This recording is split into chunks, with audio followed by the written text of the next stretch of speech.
ప్రాణంలో ప్రాణంగా మాటల్లో మౌనంగా చెబుతున్నా, బాధైనా ఏదైనా భారంగా దూరంగా వెళుతున్నా.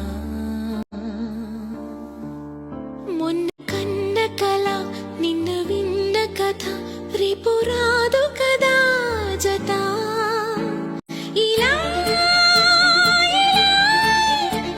నిరాశగా దరి దాటుతున్నా, ఊరు మారుతున్నా, ఊరుకోదు ఇలా. ప్రాణంలో ప్రాణంగా మాటల్లో మౌనంగా చెబుతున్నా.